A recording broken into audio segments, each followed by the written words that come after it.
hacia una teoría de la práctica clínica psicomotriz. A la imagen que encendió unos perdidos y escondidos fue G.O.S. Jaime Sainz 1. Y los padres de E fueron orientados a realizar una consulta en psicomotricidad por una psicóloga especialista en apoyo prequirúrgico. El niño, 6 años, padecía un tumor congénito en la axila derecha que perturbaba severamente la movilidad del brazo y que había sido detectado en el momento del nacimiento.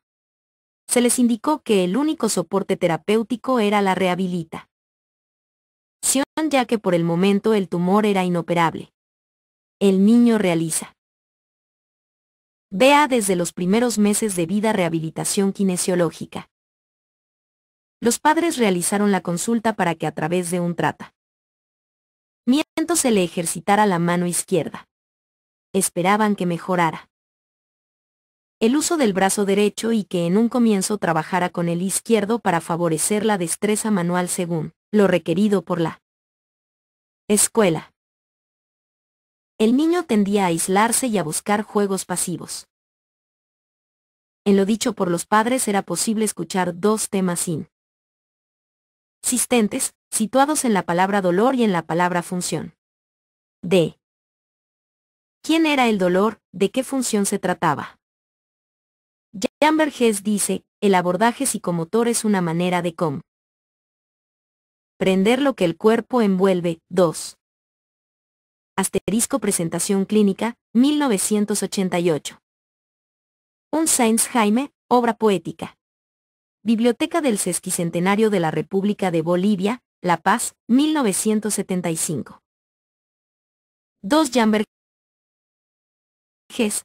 Algunos temas de investigación en psicomotricidad en Cuadernos de Terapia Psicomotriz, número especial de la Sociedad Internacional de Terapia Psicomotriz para los Países de Lengua Española, N. Grados 1, Buenos Aires, editor V. Síndice de Botadoro, 1973, p. 11.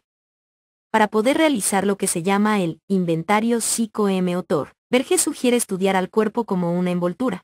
Propone en vez de emplear la palabra esquema corporal, considerar al cuerpo como una envoltura en 35. Pensar lo psicomotor. La psicomotricidad tiene que ver ciertamente con el cuerpo, con un cuerpo envuelto en un conjunto de relaciones identificatorias productor de un espacio donde se diferencian una dentro y una fuera. En ciertas ocasiones, más frecuente de lo que se cree, el cuerpo es ausencia de cuerpo. 4. El cuerpo hacía presencia en el dolor y en el funcionamiento de los brazos. ¿De qué cuerpo se trataba? 2. Era un niño fornido, de mirada vivaz y poca gestualidad. En el primer encuentro, el niño dijo que venía para que me ayudes a bajar el brazo y a hacer movimientos, y mirando los objetos de la sala comentó, cuando no está ni mi mamá ni mi papá me conviene más porque como chicles que Manuela, la mucama, me compra. La cual está integrada por lo que él llama la armadura tónico-motriz y las relaciones de esta armadura con el exterior, el cuerpo comprometido en una relación. Pero para comprometerse es necesario que haya una puerta y esta puerta es la frontera misma, la envoltura. Luego agrega que la especificidad de lo psicomotor sería saber bien lo que es la envoltura del cuerpo, campo de integración de la estructura tónico-motriz y lo que pasa en el exterior, acción o manera de ser, de presentarse. Sami Ali, Cuerpo y Movimiento. Esbozo de una teoría psicoanalítica de la psicomotricidad, en Cuerpo Real y Cuerpo Imaginario, Buenos Aires, Paidós, 1979. p. 78-77. En este artículo Sami Ali reflexiona sobre diferentes aspectos de la teoría y la práctica en psicomotricidad, vinculándolos directamente a la teoría psicoanalítica, señalando incluso las categorías conceptuales a partir de las cuales investigar dicha vinculación. No solo el Dr. Jan Vergés destaca la importancia de pensar al cuerpo como una envoltura. Sami Ali dice, el hecho de tener un cuerpo que desde el comienzo se encuentra envuelto en un conjunto de relaciones identificatorias se traduce inmediatamente en la creación de un espacio en el que se distingue una dentro y una fuera. Esta distinción significa dos cosas complementarias. que el cuerpo se cierra en sí mismo sin dejar por ello de abrirse a un espacio que él delimita y por el que está delimitado. 4. Sami Ali, cuerpo y movimiento. Esbozo de una teoría psicoanalítica de la psicomotricidad, en Cuerpo Real y Cuerpo Imaginario, Buenos Aires, Paidós, 1979, p. 76. ¿Cómo define Sami Ali, el cuerpo es ausencia de cuerpo?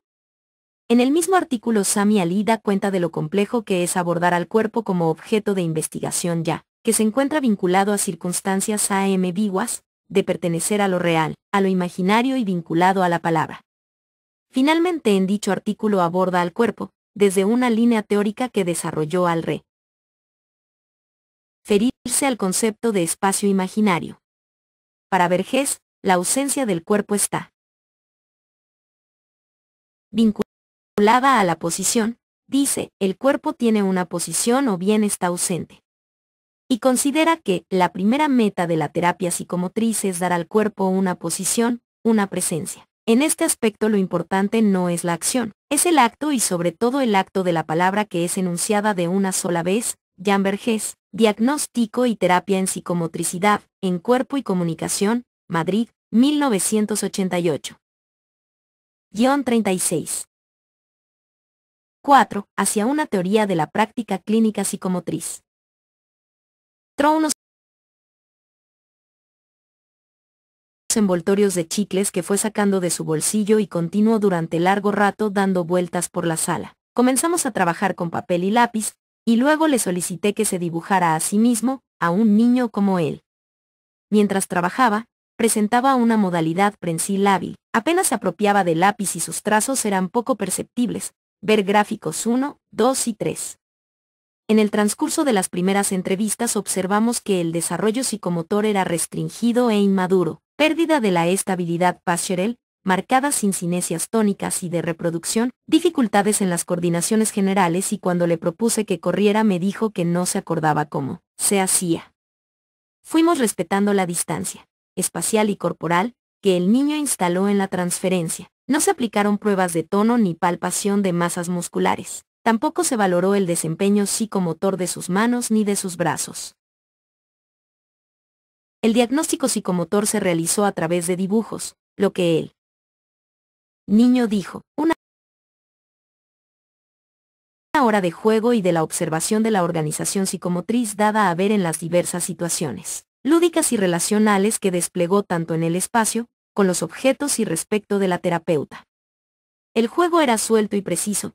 El niño armó una escena donde contó sobre alianzas, peleas, arena movediza y estatuas, quién puede y quién no puede, lo que se puede mover y lo que no se puede mover, piernas y brazos sueltos. Casi al finalizar la hora, el niño dijo, me voy a dibujar algo y lo voy a pintar de rojo, así mi mamá se cree que es un moretón, y mientras lo hacía, continuó diciendo, después lo voy a lavar así mi mamá no me reta, ella no me deja pero yo igual lo hago. En E observamos claros signos de perturbación psicomotriz, lo cual no necesariamente implicaban la indicación de una terapia psicomotriz. ¿Qué uso estaba haciendo F de su perturbación psicomotriz y motriz? Ya que dichas perturbaciones lo ubicaban en una particular posición en relación al otro. El niño había pedido un tratamiento psicomotor. Gilbert, Tillar y otros especifican que la terapia psicomotriz no apunta a reducir una función alterada en su dimensión neurológica, sino que pretende, sobre todo, tornar al niño capaz de asumir a su cuerpo en sus dimensiones pulsionales narcisísticas y más ampliamente en su dimensión simbólica. 5. 5R. Maisis, G. Segur, G. Daum, J. Tillar, la terapia psicomotriz en la cura de las 37. Pensar lo psicomotor. La terapia psicomotriz está llamada a accionar en la posición del cuerpo que es escenario de la historia del sujeto. 3. En el primer periodo del tratamiento el niño puso en juego en las sesiones el mismo orden de actividades que había planteado durante las entrevistas diagnósticas. Dominó, cartas, palitos chinos y al finalizar la sesión un juego de pelota en el cual no importaba mucho ganar o perder, ni moverse, ni dirigirse o desplazarse, solo le bastaba ser conducido. transcurrieron las sesiones y realizamos la primera intervención. Precisamente en dicho ordenamiento que insistía y parecía vaciar de contenido a los juegos. En el inicio de una sesión se le propuso jugar a la pelota. Comenzó a desprenderse de la pared y a incorporar otras partes del cuerpo en el juego, brazos, manos, cabeza y piernas, construyendo una experiencia corporal productora de un doble recorrido especial en relación a su propio cuerpo, inclusión espontánea y sucesiva de diferentes partes y espacios corporales y en relación a su cuerpo en él. Espacio, moverse para un costado y otro, para atrás, para adelante. En estos juegos de pelota el niño ejercitó su psicomotricidad estableciendo relaciones, situando formas. Fue a la manera de lo dicho por Sami Ali, construyendo un espacio de relaciones recíprocas, donde el cuerpo se cierra a sí mismo sin dejar por ello de abrirse a un espacio que él delimita y por el que está delimitado. 6. Al retomar su tratamiento después de las vacaciones, realizó un despliegue inusual de movimientos con una pelota muy grande, se tiraba arriba, abajo, se deslizaba, se mantenía en equilibrio, sentado, acostado. Hizo un dibujo de su cuerpo muy interesante y es posible observar en dicho dibujo cómo el niño había podido ubicar a la experiencia del cuerpo como productora de imágenes, que en un principio han dado lugar a una diferenciación entre la parte enferma y el todo corporal, como así también entre partes sólidas representadas por agujeros. Ves gráfico 4.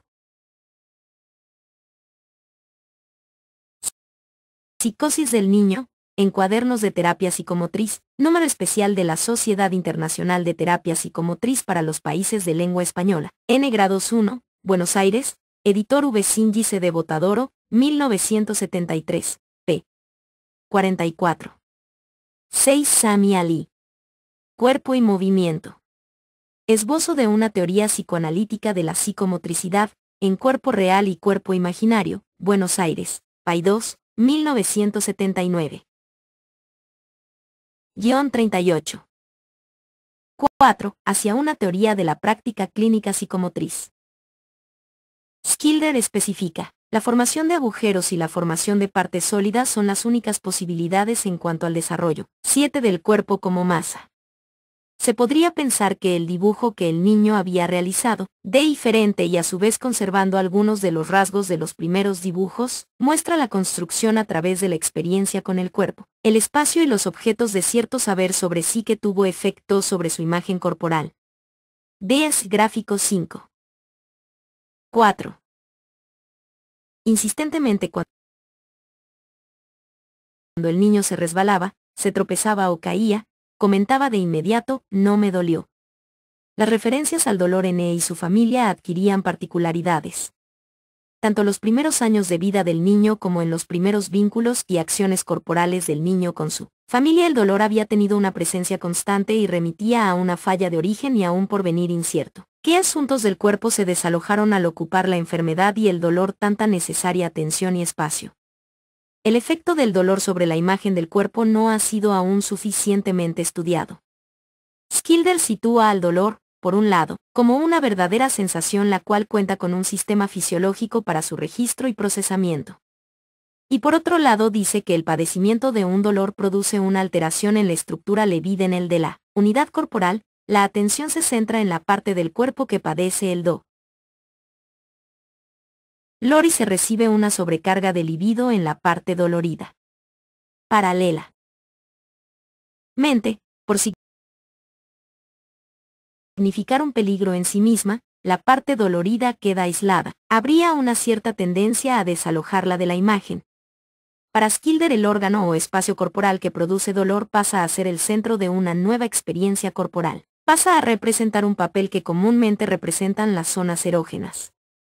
Si las experiencias de dolor implican tanto una ruptura en la simetría de la imagen del cuerpo, todo parte, como un peligro para el sujeto que las padece, nos preguntábamos, ¿cuánto la axila doliente interfirió en para experimentar una franca senestesia y una vivencia de unidad corporal, para estructurar sus códigos tónico-posturales, para libidinizar a la imagen de su cuerpo en una dialéctica todo parte?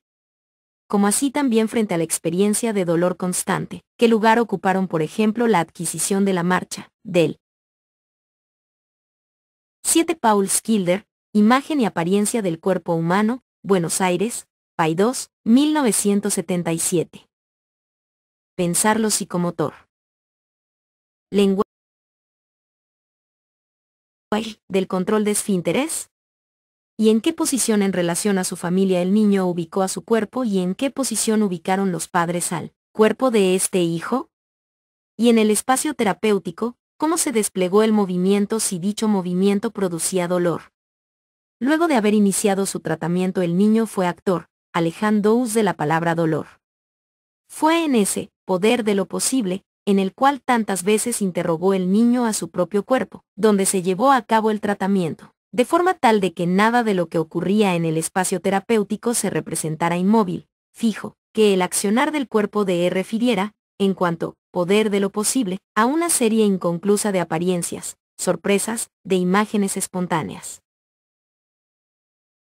Vamos a relatar algunos momentos del tratamiento psicomotor a través del cual queremos ejemplificar, reflexionar sobre la práctica clínica en psicomotricidad. El niño seguía interesado por los juegos de pelota e incluía en dichos juegos a los almohadones, las sogas, los cubos grandes y pesados. Su cuerpo era activo, experimentaba formas diversas construyendo con bloques y aceptaba propuestas diferentes, saltar, correr, pasar por almohadones. Cuando trabajaba con las sogas era al cuerpo del terapeuta a quien arrastraba, envolvía o tironeaba. Cuando se le proponía un cambio de papel, automáticamente cortaba el juego. Las intervenciones de la terapeuta eran aceptadas por el niño si una vez comenzada la sesión las planteaba, relativas a un objeto y una actividad diferente a las que él había elegido espontáneamente. La situación estaba jugada, o lo suyo o lo del otro. Nuevamente en la transferencia se jugaba la exclusión, la especularidad, como modalidad de vinculación, que marcaba espacios, objetos, tiempos e imágenes muy diferenciados donde el intercambio se hacía imposible. En una sesión dijo, vamos un ratito al chicle, vamos un ratito al chicle. Él quería que se le comprara un chicle de tatuaje en el kiosco de enfrente. La sesión siguiente volvió a repetir el pedido y cruzamos al kiosco de enfrente del consultorio y compró un chicle de tatuaje. A partir de lo cual el niño comenzó a utilizar sogas, a treparse, empezó a acceder a la suspensión. Fueron los primeros actos psicomotores relativos a la riba que estaba experimentando. Ampliamos el espacio de la sesión, igualmente ocurrió con el espacio del cuerpo. Al abrir el espacio terapéutico a otros lugares, otros objetos, legalizamos la movilidad, la apertura, la interrelación de X. 40. 4. Hacia una teoría de la práctica clínica psicomotriz. Experiencias y temas familiares con situaciones nuevas. Suponiendo, como dice Sami Ali, que el cuerpo no cesa de funcionar como esquema de representación que tiene una actividad de síntesis absoluta. Mente original. 8. Véase gráfico 6. Los tatuajes, los chicles, el masticar, los dientes, los padres, la mucama, temas del espacio familiar que era importante que incluyera en sus juegos y en la transferencia, donde el movimiento, el espacio, el cuerpo, lo posible y lo prohibido estaban presentes. En el transcurso de las siguientes sesiones el niño reiteró juegos con pelota y con sogas en los cuales nuevamente era el cuerpo del terapeuta el que protagonizaba la experiencia corporal y el niño pasa a tener un lugar de director-relator de lo que se debía hacer. Volvimos a intervenir, produciendo un corte. Propusimos un ego que surgió de la situación de la sesión y que consistía en dibujar dos personas en el pizarrón que iban a estar representando a la terapeuta y a él. En un segundo momento, ambos participantes iban a tirar una pelota en forma simultánea sobre el dibujo realizado en el pizarrón, tratando de pegar en una parte del cuerpo. Cada parte que tocaba la pelota se borraba del cuerpo dibujado. Aceptó la propuesta del juego muy entusiasmado y desplegó movimientos, esquivó, apretó, agarró. El despliegue pastorel fue muy importante. El gusto, el poder sobre el otro, el poder de las destrezas comenzaron a transitar por otros circuitos, por otros significantes. La aceptación de la propuesta y el gusto por desenvolverla, la repetición, la inclusión de una diversidad de variables, dieron cuenta a nuestro entender de que el niño estaba armando una posición en transferencia que le posibilitaría capitalizar en términos de construcción las experiencias que estaba llevando a cabo con su cuerpo, en el espacio y con los objetos. Ves gráfico 7. V. En lo que podríamos denominar el último periodo del tratamiento, el niño sentado sobre la pelota y hablando de su papá que, para esa altura del tratamiento, le compraba chicles y le daba dinero, dijo: me tiro de la pelota porque yo solo me tiro, no porque me caigo, yo me tiro. Y comenzó a mostrarlo parado arriba de los bloques, se tiraba a las colchonetas que estaban en el suelo. Pone el almohadón, decía. 8 Sami Ali, OV-CIT, p. 79. 41. Pensarlo psicomotor. Y se tiraba. El cuerpo del niño chocaba, golpeaba en el suelo, el niño dejaba que su cuerpo se cayera, entendimos que tiraba al cuerpo. ¿Cómo intervenir? No se trataba solamente de decirle al niño que se cuidara, que se estaba lastimando ya que las palabras iban a chocar contra sus oídos de la misma forma que su cuerpo en los almohadones. ¿Cómo hablarle de su cuerpo? ¿Cuál era la intervención que posibilitaría que ubicara su cuerpo no como un juguete concreto, sino como un espacio sensible, imaginario y simbólico que alojaba y ampliaba su estructuración subjetiva a través de la experiencia corporal? Tiraba su cuerpo sobre los almohadones. La presencia de esos almohadones bastaba para que su cuerpo no se lastimara, no el acto de caer sobre sus pies, ni el acto de apoyarse con sus manos para no dañarse, sino que para él bastaba la propiedad de los almohadones. Nos preguntamos irónicamente, ¿debíamos hablarle a los almohadones o de los almohadones? Porque pensábamos que en esos momentos no había mucha diferencia entre él y los almohadones. El niño ubicaba su cuerpo como a los objetos concretos, como a las latas, como a los bloques, posibles de golpearse, tirarse, etc. Si su cuerpo era una lata, un bloque, ¿el cuerpo del terapeuta cómo estaba considerado? ¿Una lata también? ¿Las latas hablan? Fue necesario un tiempo de espera para poder intervenir.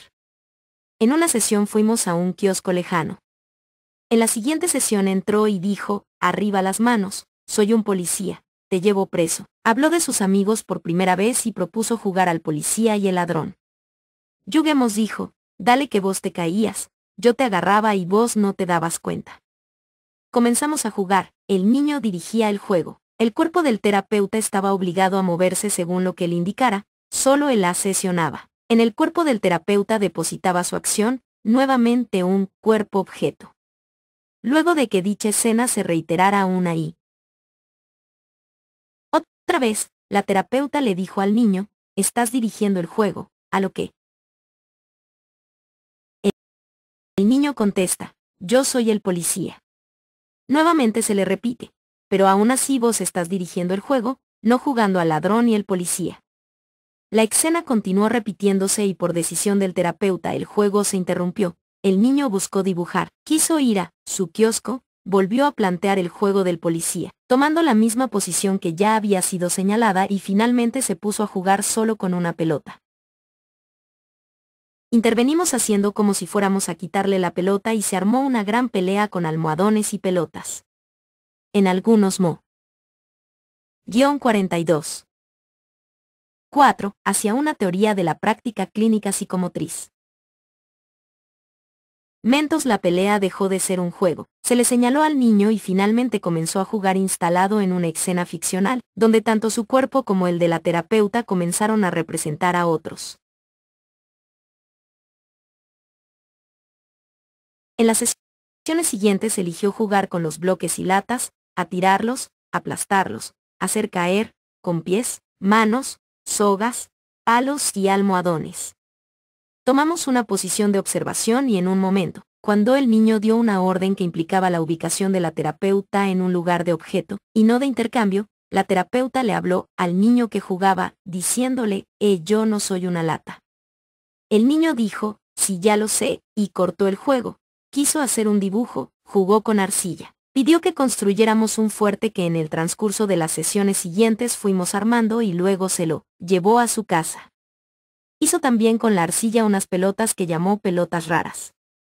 DS gráfico 8. En las sesiones posteriores el niño puso a prueba sus destrezas a través de un diálogo, en un intercambio con la terapeuta.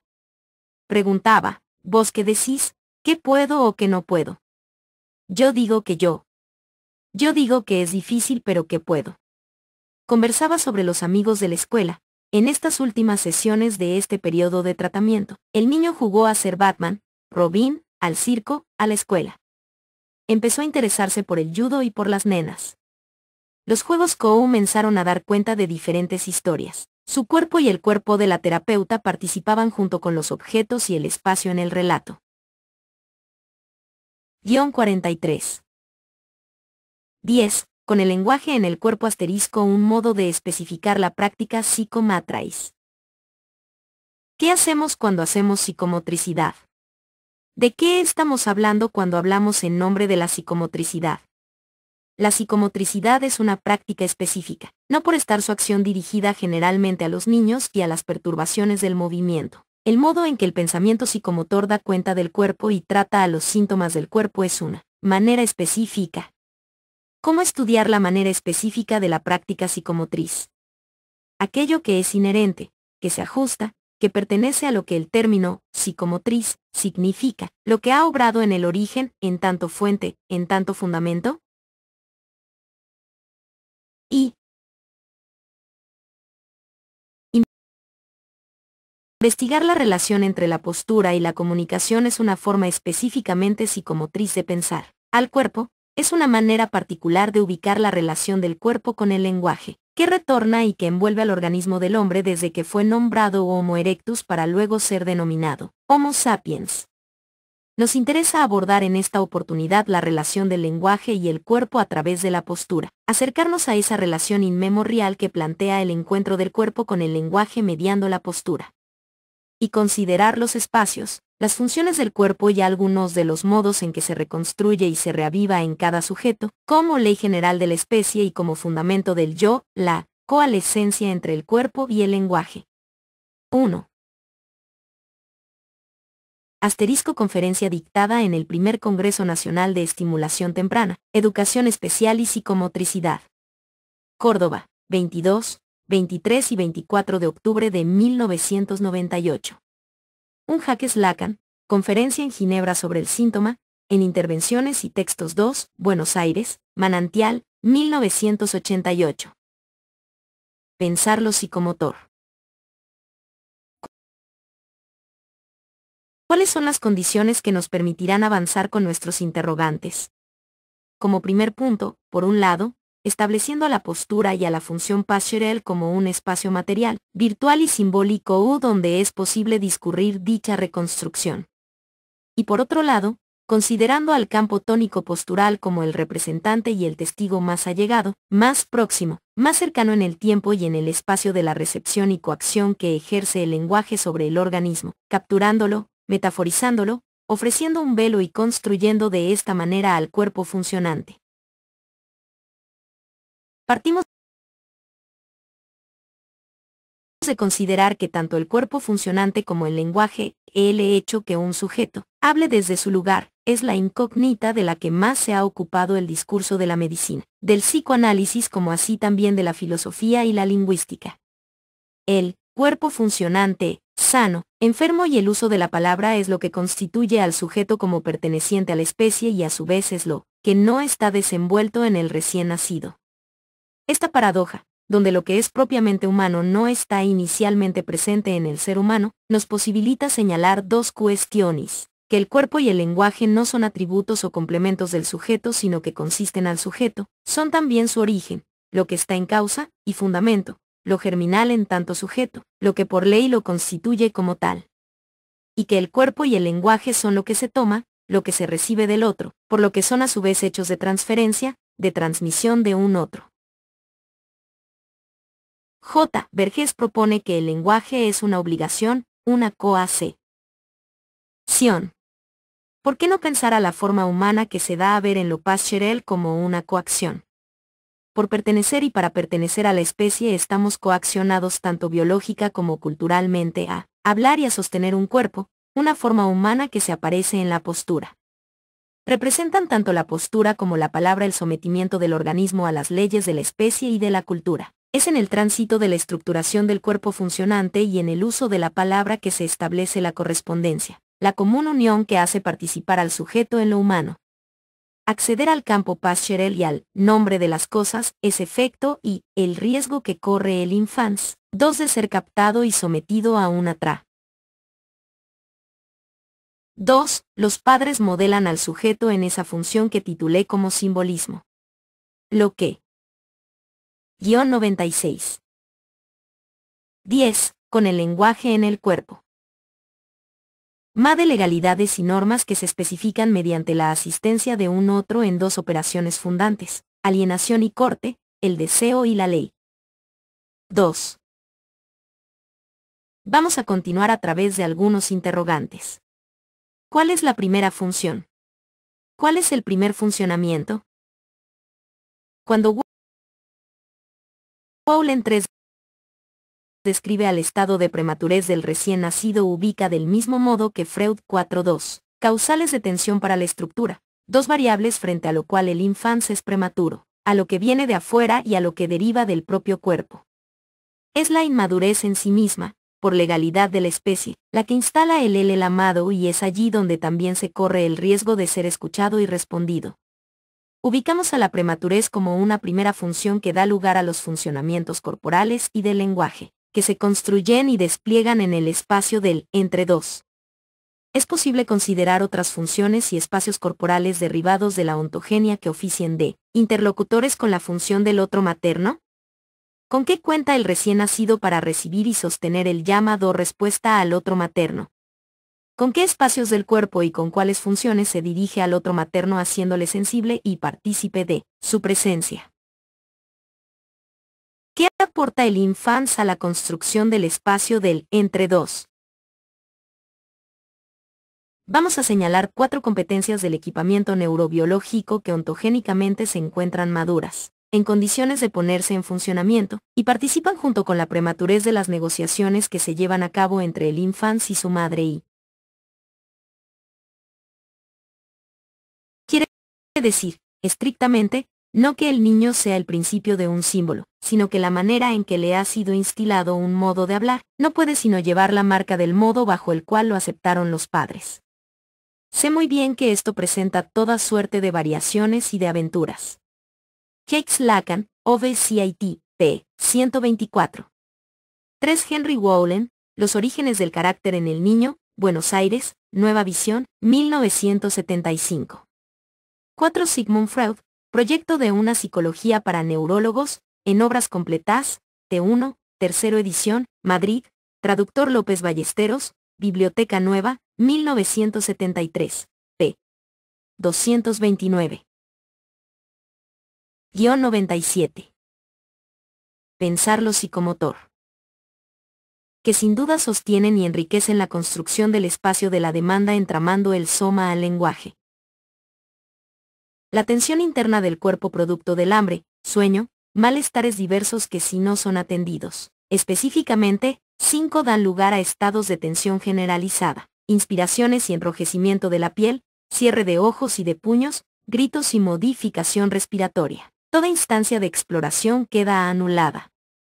Cuando el infans es atendido se produce la distensión, la mirada, las manos, los sonidos, la audición encuentran motivos para ponerse en juego y desarrollarse como funcionamientos que buscan comunicación y suficiencia. En este camino se van construyendo los ritmos primarios, ligados a la demanda del soma, a las necesidades y a la lectura y respuesta del otro materno. Conjunto de reflejos motores arcaicos, particularmente los reflejos Pascherels, de enderezamiento, de actitud y estatoquinéticos que se ponen en juego frente a los contactos y manipulaciones de la madre. El tono de la estructura axial a través de todo el tronco, la nuca y aún la cabeza, se extienden una serie de placas musculares. De ellas derivan los músculos axiales del tronco, tanto dorsales como ventrales, así como los músculos de los miembros, que proveen en conjunto el andamiaje básico de las posturas sioarporales. Filogenéticamente los músculos profundos del tronco pueden ser considerados los más arcaicos como ya menciona. Moss 6. Las estructuras donde se instalan las vías aferentes visuales y auditivas, puestas en evidencia en los reflejos auditivos y oculomotores y que posteriormente se integran con él. Funcionamiento de la boca, la laringe y las manos. 7. 3. La acción específica freudiana implica no solo una respuesta de acción, sino también del lenguaje, ya que se trata de la escucha y de la interpretación de la necesidad. Freud la hace partícipe de la vivencia de satisfacción. H. Es en el campo tónico postural donde se enraiza y se despliega el llanto y también donde se corre el riesgo de ser oído, Jan Vergés, el cuerpo y la mirada del otro. En Crónicas clínicas en relajación terapéutica y psicomotricidad, N. Grados 4, Buenos Aires, 1996. 7. Las vías aferentes se encuentran ligadas a las estructuras axiales por lo dicho anteriormente. Cuando un niño recibe la mirada de su madre, su voz o sus contactos, el eje axial responde y allí el carácter de recepción asignado al eje axial se constituye en el campo postural. 98. 10. Con el lenguaje en el cuerpo. Destacamos cierta madurez del equipamiento y a prematurez del infans cumpliendo funciones complementarias y diferenciadas pero fundamentales en la inscripción del lenguaje en el cuerpo. La prematurez alude a lo ya mencionado, sin la presencia del otro, el infans humano no sobrevive y la madurez es relativa a lo que embriológicamente se ha producido en el tono del tronco y el tono del cuerpo, los músculos del tronco, los de la cintura braquial y los de la cintura pelviana y también las estructuras donde se instalan las vías aferentes de la visión y audición, son las primeras en madurar, luego la boca y las manos. La prematurez cumple una función que con las competencias del equipamiento templadas en el funcionamiento embriológico hacen al llamado y a la recepción de la respuesta del otro. En el encuentro con el otro materno el infans pone de sí, cuenta con la dinámica del equipamiento neurobiológico, es precisamente esta interlocución la que está obrando en el origen del término psicomotor. Reflejos visuales. El concepto de postura y de función postural podemos definirlo a partir de considerar al eje axial, constituido en un espacio, un lugar, un territorio donde la respuesta del otro queda puesta y recibida. Precisamente en este carácter de recepción, no solo de figuración o actitud es que la frase de Vergés toma un gran sentido. Lo propio de la postura es hacer tropezar con lo invisible. 8. Jan Vergés, el cuerpo y la mirada del otro. En Crónicas clínicas en relajación terapéutica y psicomotricidad, N. Grados 4, Buenos Aires, 1996. Pensar lo psicomotor. La postura es el sitio donde queda inscrito tanto el llamado como la respuesta del otro, ya sea que dicha tramitación se lleve a cabo a través del tono, de la voz, de las miradas, de las imágenes o de palabras. Este carácter de la función postural le confiere al campo tónico postural una original cualidad de receptáculo. 9. En dicho espacio toman parte las experiencias auditivas, visuales, táctiles y olfativas y sin lugar a duda la oralidad, como así también las diferentes sensibilidades que conforman a la propioceptividad y que se vinculan entre sí, por el campo perceptivo. 3. Hace un tiempo atrás recibí en la consulta a un bebé de 8 meses con sus padres. El pediatra lo había derivado pues era un niño quejoso y molesto que no dormía casi nada. Lo hacía solo por periodos muy cortos, después de tomar la mamadera. Cuando el bebé entró en el consultorio, en brazos de su madre observé que su mirada era notablemente tensa y firme. 10. Y durante el transcurso de toda la entrevista estuvo molesto y muy irritado. Mientras conversaba con los padres lo coloqué en el suelo con algunos chiches y allí quedó, soltando y agarrando los chiches con mucha fuerza, golpeaba y se los llevaba a la boca. Se lo observaba ansioso, descargando, no intentó modificar la postura, no se movió, no hizo uso de la motricidad, ni le llamaron la atención las voces, tampoco dirigió su mirada. Tomó una postura fija. 11. Movía sus manos, Golpeaba los objetos con ritmo rápido y con fuerza y a cada rato lloraba.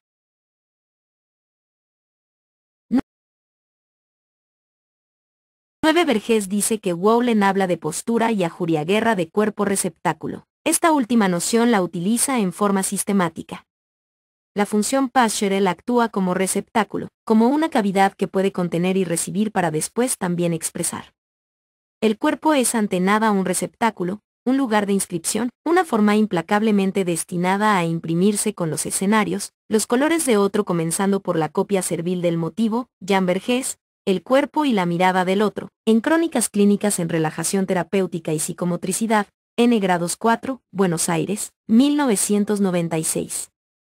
10. La postura, la actitud, la manera de hacer, la manera de colocarse frente a una sesión, dependen del eje del cuerpo. Pero hay un pequeño detalle a no olvidar, este eje del cuerpo está orientado por la audición y la visión. Jan Vergés, algunos temas de investigación en psicomotricidad, en Cuadernos de Terapia Psicomotriz. Número especial de la Sociedad Internacional de Terapia Psicomotriz para los PAI. CES de Lengua Española, N. Grados 1, Buenos Aires, editor V. Síndice de Botadoro, 1973. 11. La postura, lo que originariamente es el eje axial, se constituye como receptáculo de la fluctuación tónica, fluctuación que es efecto, que alude a la problemática. 10. Con el lenguaje en el cuerpo. En el transcurso de la entrevista, la mamá no se acercó en ningún momento al bebé, fue el papá el que se ocupó de tranquilizarlo. Luego de haber observado al bebé con sus padres y de escuchar atentamente a los padres, particularmente la posición de la madre, consideré 3 puntos que podían ser las puertas de acceso al malestar. A. Escuchar a la madre particularmente en aquellos puntos referidos a la construcción del lugar y función materna. 12. B. Reordenar y respetar los ritmos de sueño, vigilia y alimentación. C. Autorizar y estimular la ampliación y profundización de la oferta y la demanda entre el niño y sus padres. Intercambio que se presentaba suspendido y alojado en el cuerpo del niño en términos de tensión y malestar, y en los sentimientos de desazón e impotencia de los padres. En corto plazo, la evolución del bebé se hizo presente, no solo respecto de los hábitos de sueño, sino también en la manera activa y gustosa con que comenzó a desplegar el uso de su cuerpo y del incipiente lenguaje para relacionarse con los juguetes y con sus padres. 13. 4. La puesta en funcionamiento de las competencias tempranas es un hecho del entre dos, del deseo de otro que imagina un suceder, del acuerdo y desacuerdo entre los ritmos propios del niño y los ritmos del exterior. Vergés define con suma claridad: la armonía entre los ritmos del niño y los ritmos del exterior se da a la altura de la postura. Jan Vergés, Postura y Comunicación, trabajo presentado en las jornadas de trabajo de ARL-O. 1978. Material inédito. 2. En edades tempranas la intervención clínica no solo debe orientarse a la escucha del cuerpo del sujeto que hace síntomas, sino también a profundizar la escucha y operar con aquel otro cuerpo que hace de receptáculo, que ejerce y despliega la función del otro. Es atender a la prehistoria, de la historia en constitución que es posible escuchar sobre el cuerpo y las funciones del pequeño. L. González, Intervención temprana en psicomotricidad, Jornadas interhospitalarias de psicomotricidad, Dra. Carolina Tobar García, Buenos Aires, 1996. 13J. De Ajuriaguerra retomando a Emeribel en sus estudios sobre los estados de tensión ansiosa del recién nacido, en los cuales se describen 3 géneros de órdenes psicomotores: hiperactividad crónica, hipertensión muscular y estupor con hipertonía muscular. Piensa que la sedación del hipertono puede ocasionarse por una serie de maniobras que nada tiene que ver con el hambre o la asfixia: baños tibios, caricias en la cara y en la cabeza, destaca. Maniobras que puedan actuar modificando el tono Pascherel mediante el laberinto y la sensibilidad propioceptiva. Julián de Ajuriaguerra, Manual de Psiquiatría Infantil, Barcelona, Tour Mason, 1973, p. 223. Pensar lo psicomotor. ¿Y qué espera que suceda? Es decir, que no solo se trata de que el infant tenga hambre y llame a su otro materno, sino que pueda escuchar en el cuerpo, el decir, alimentate mi hijo, que el otro devuelva a través de su propio deseo hecho demanda la legalidad de la función alimenticia, la propiedad del cuerpo para alimentarse. Del mismo modo, no solo se trata de que el infant cuente con sus reflejos auditivos, sino que la voz y la acción de un otro le diga, escúchame, legalizando de esta manera un funcionamiento, una dirección posible a la función auditiva. También se trata del llamado, de la espera del otro por una función, donde se legaliza un funcionamiento y se le confiere el don de la propiedad.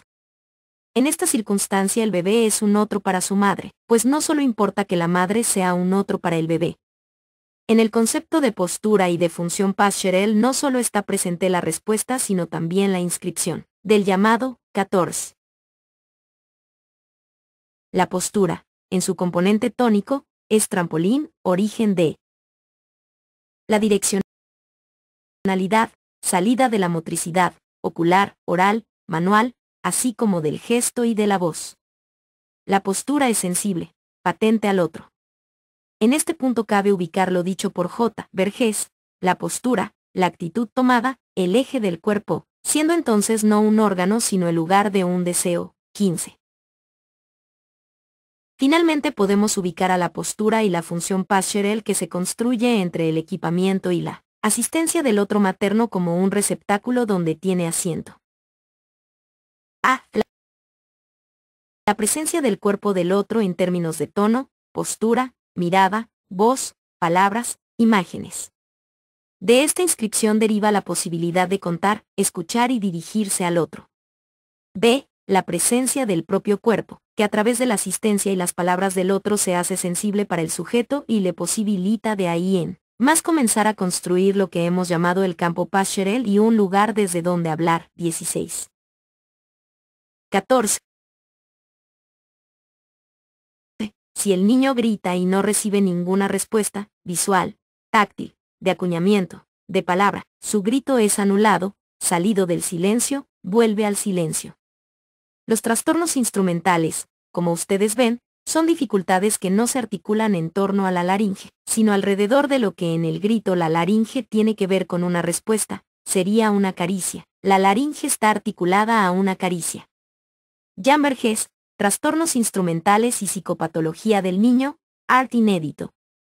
15. Jan Vergés, El cuerpo y la mirada del otro, en Crónicas clínicas en relajación terapéutica y psicomotricidad, N. Grados 4, Buenos Aires, editora Cele González, R. Aragón, 1996. 16. Es una constante en la clínica observar la vinculación existente entre la posición _IM_. 10. Con el lenguaje en el cuerpo. V. Los significantes no están en el cuerpo. 17. Surgen a partir de la amplitud del funcionamiento que se describe entre el bebé y su madre. Me interesa compartir una escena que comentó J.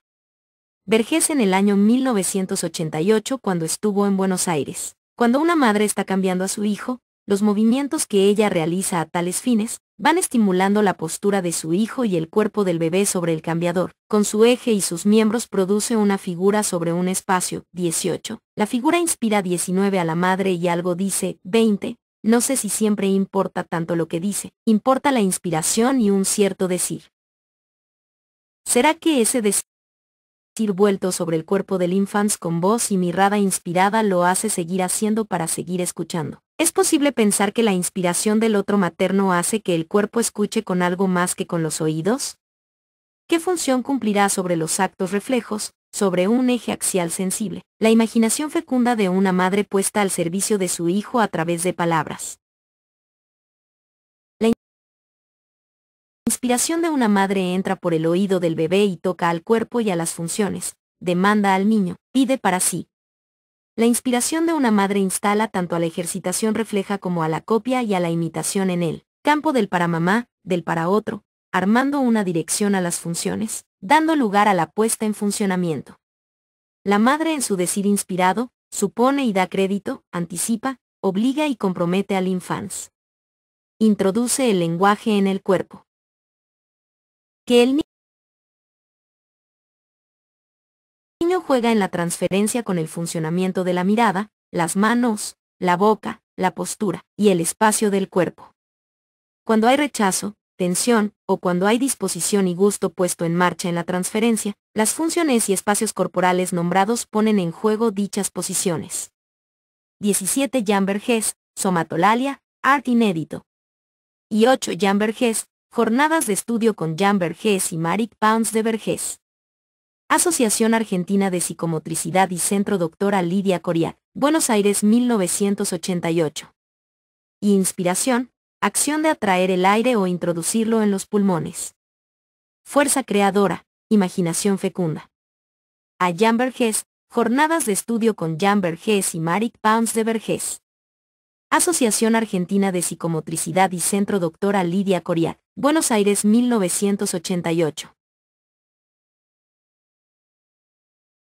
103. Pensar lo psicomotor. Vergés dice, la madre que es incompetente para introducir lo simbólico, cuando hace frío, cierra la ventana y le pone una manta. No cuenta con el oído del niño y la función de la termogénesis que da de su lado. 21. Una madre que le habla al niño da crédito a su recepción, le otorga un lugar diferenciado de sí misma, le ofrece un sentido para el cuerpo, un nombre para las partes, las funciones y el funcionamiento del cuerpo. Es posible en la tarea clínica, cuando se escucha a los padres hablar de su hijo del cuerpo, de las funciones del cuerpo de su hijo, admitir el carácter de la inspiración con la cual se dirigieron al niño. Es posible que los trastornos de la psicomotricidad tengan su origen y tomen su forma en este espacio de concurrencia que se establece entre el cuerpo y el lenguaje. Cuando una madre se dirige a su hijo y da a ver su posición funcional transmitiendo el quehacer del funcionamiento, introduce lo simbólico en esa función. Nombra y muestra, y en esos actos de transmisión separa al infans de su propio cuerpo, dona quehaceres instrumentales y establece dos espacios, dos sitios, dos campos tónicos pastorals donde las palabras, los objetos, el tiempo, la causalidad comienzan a tomar formas y sentido.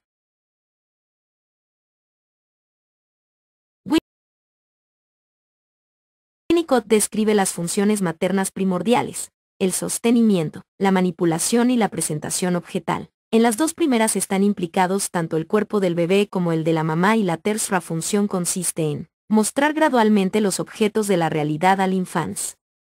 En esta presentación objetal incluimos la presentación de los diferentes modos del hacer con el cuerpo y con los objetos, vinculadas a la singular posición funcional que tienen todas las madres.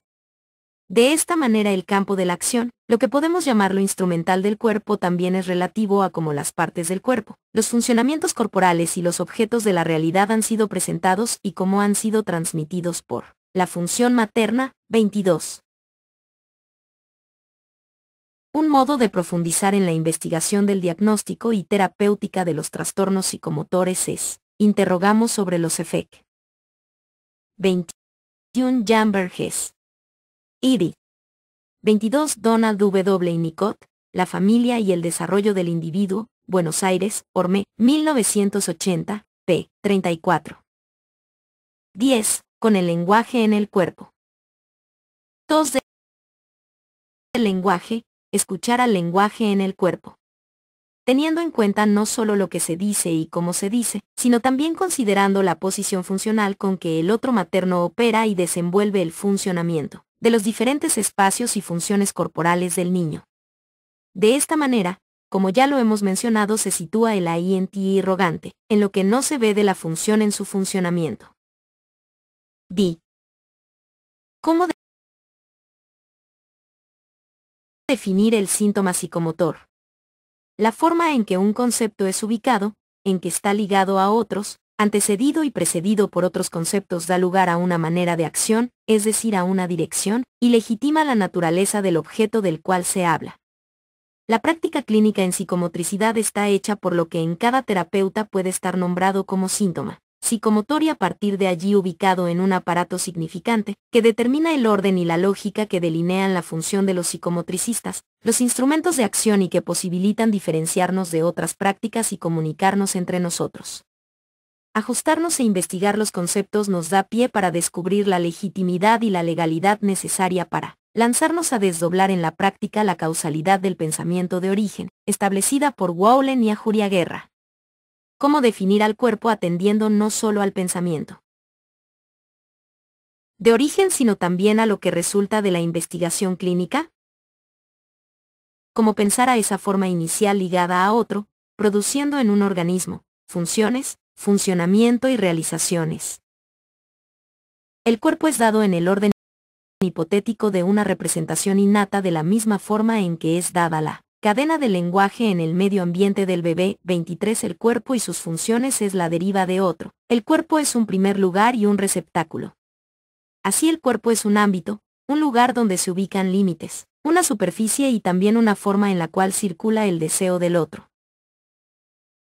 Hace tiempo consultó una señora por una niña de 5 años y 6 meses. 23. Jean Vergés, El cuerpo y la mirada del otro. En Crónicas clínicas en relajación terapéutica y psicomotricidad, N. Grados 4, Buenos Aires, editoras Leticia González, Raquel Aragón, 1996. 105. Pensar lo psicomotor. La nena era muy ñaquita y chiquitita. Se presentaba tensa, movediza, con unos anteojos enormes y unos ojitos que al igual que todo su cuerpo estaban expectantes y curiosos, preparados para ir hacia. La señora consultó por la inquietud de su hija, igual así de inquieta era de bebé, aunque se portaba perfecto. Contó también que la nena se hacía pis en la cama tanto a la noche como a la siesta. Ella era maestra, una mujer mayor que había sido hija única. Una semana antes de un tardío casamiento le descubrieron una enfermedad a partir de la cual se enteró que ya no podría tener hijos. La nena era adoptada. Legalmente adoptada, había remarcado ella con mucho gusto. La nena sabía que no había estado en la panza de la madre, que había estado en la panza de otra señora y que había nacido en Courrientes. La señora se sentía muy contenta por poder tenerla. Dijo que era una nena muy dulce. La nena muy seguido le decía, ¡qué suerte! Que tengo una mamita como vos.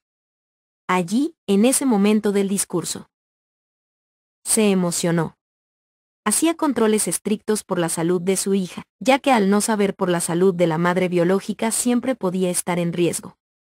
Cuando interrogué sobre la enuresis de la niña, resultó que todavía no le habían sacado el pañal bombacha, ni a la noche ni a la siesta, por lo tanto no se le había dado ni pedido la oportunidad de organizar el control de esfínteres. La misma posición respecto del dormir, no era que dormía con ellos sino en otra cama en la misma habitación. Finalmente, antes de cerrar la entrevista y después de algunas preguntas que le realicé, ella dijo, no necesito pedirle, ella me da sin que le pida.